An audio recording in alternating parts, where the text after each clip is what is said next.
Bonjour, aujourd'hui nous allons parler d'intelligence artificielle et l'impact qu'elle a sur l'éducation.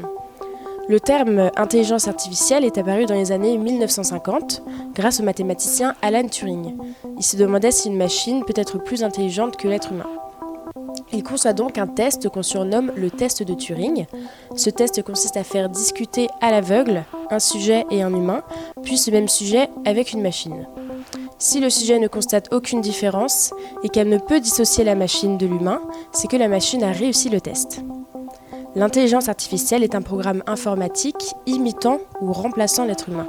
Autrement dit, elle permet à différents supports comme les robots, les téléphones ou encore les voitures de mener à bien des actions habituellement réalisées par les humains. L'intelligence artificielle a la capacité de se déployer de deux manières différentes, soit par apprentissage automatique, qu'on appelle le machine learning, ou soit par apprentissage profond, qu'on appelle le deep learning. Le machine learning fonctionne par le biais d'algorithmes. Ces algorithmes sont alimentés par une pluralité de données. Ces données sont en réalité des exemples fournis par l'être humain. L'intelligence artificielle analyse chacune de ces données et réussit à reproduire un comportement et à créer un modèle. Ensuite, on a le deep learning, qui est une branche du machine learning. Il s'inspire du cerveau humain et utilise des réseaux de neurones artificiels. Contrairement au machine learning, le deep learning n'a pas besoin de l'homme pour lui préciser la constitution des données et lui définir les caractéristiques à analyser. Le processus du deep learning se fait automatiquement grâce au réseau de neurones. L'essor de l'intelligence artificielle permet la sortie de nombreux produits sur le marché qui font désormais partie de nos vies quotidiennes. Par exemple, les assistants personnels comme Siri chez Apple, Cortana chez Microsoft, Alexa chez Amazon ou encore Home chez Google. Donc maintenant que vous en savez un peu plus à propos de l'intelligence artificielle, nous allons voir quel est l'impact de l'IA sur l'éducation. Les intelligences artificielles ont infiltré les salles de classe. De ce côté-là, on retrouve deux écoles différentes. Les intelligences artificielles pensées pour être une aide aux professeurs, par exemple le dispositif Allo7 en Chine, qui est une plateforme de tutorat, et celles pensées pour remplacer le professeur, comme la plateforme Squirrel AI, qui personnalise l'apprentissage pour chaque profil. En Chine, ces deux types de dispositifs sont utilisés. Cela pose évidemment un bon nombre de questions éthiques. Depuis quelques années, on commence à trancher sur la question. On s'est rendu compte qu'un élève a besoin de plus que juste ingérer du savoir, et les soft skills sont au centre des préoccupations. On se demande donc si une intelligence artificielle ne manque pas d'intelligence émotionnelle. Depuis les années 70, le numérique prend une place de plus en plus importante dans la sphère éducative. C'est justement dans les années 70 que sont créés les systèmes de tutoriel intelligents, STI. Mais c'est dans les années 1990 que se développent réellement les STI modernes tels qu'on les connaît, dans lesquels l'intelligence artificielle a une place grandissante. Aux États-Unis, on retrouve notamment Algebra Tutor, utilisé dans plus de 1000 écoles afin d'apprendre l'algèbre. En France, le dispositif Combien est utilisé dans les classes de terminale scientifique de manière similaire. Dès 2009 est créé le robot humanoïde Saya, qui donne un cours de sciences dans une classe à Tokyo. C'est seulement un coup d'essai, puisque par la suite, on cède la place à de plus petits robots qui interviennent comme support du professeur et ne prennent plus en charge une classe entière.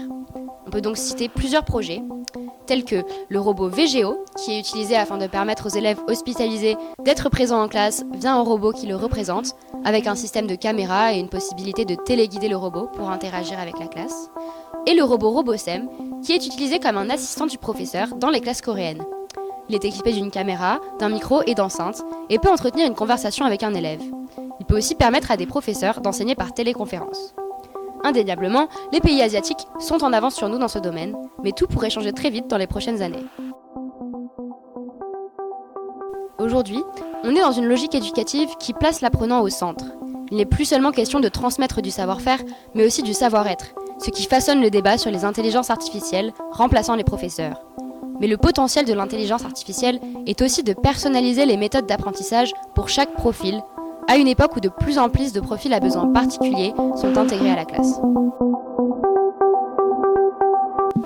Bien qu'il semble évident que personne dans le domaine de l'éducation ne souhaite ardemment que des êtres humains virtuels viennent remplacer les éducateurs, l'idée de créer des guides et des facilitateurs d'humains virtuels à utiliser dans divers environnements éducatifs et thérapeutiques est un domaine de développement prometteur. Bien que cela ne soit pas encore une réalité dans l'éducation, le but ultime dans ce domaine est de créer des personnages virtuels ressemblant à des êtres humains, capables de penser, d'agir, de réagir et d'interagir de manière naturelle, en répondant et en utilisant à la fois la communication verbale et non verbale. Alors, il existe aujourd'hui le projet SimCoach qui développe des agents de soutien humain virtuels qui serviront de guide en ligne pour aider le personnel militaire et les membres de la famille. Il a pour objectif de motiver les utilisateurs à faire le premier pas et à chercher des informations et des conseils sur leurs soins de santé et leur bien-être personnel en général. SimCoach permettra aux utilisateurs d'engager un dialogue sur leurs problèmes de santé avec un humain virtuel interactif sélectionné parmi une variété d'options de personnages.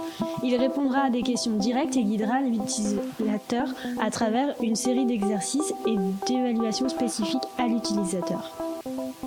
L'instruction virtuelle est une stratégie d'apprentissage qui vise à intégrer les méthodes de classe en direct aux technologies virtuelles les mieux adaptées dans des programmes d'apprentissage et de formation à distance. De nombreux chercheurs ont défini 5 domaines clés pour les recherches en cours sur l'éducation à l'aide de l'IA. Ces domaines clés sont des mentors pour chaque apprenant, un apprentissage de compétences du XXIe siècle, des données d'interaction pour l'apprentissage, un accès universel aux salles de classe mondiales et enfin un apprentissage tout au long de la vie. Ce qui précède semble être un cadre utile pour définir des objectifs et générer des idées cohérentes alors que les chercheurs et les entreprises continuent à développer des applications d'IA pour l'éducation. Il ne faut pas oublier la crainte apparente que les éducateurs humains puissent ou soient remplacés par les technologies de l'IA dans la prochaine décennie. Au fur et à mesure que l'intelligence artificielle avance dans ce domaine, il semble de plus en plus évident que des systèmes intelligents et humains sont nécessaires pour gérer différents aspects de compétences scolaires et sociales des étudiants.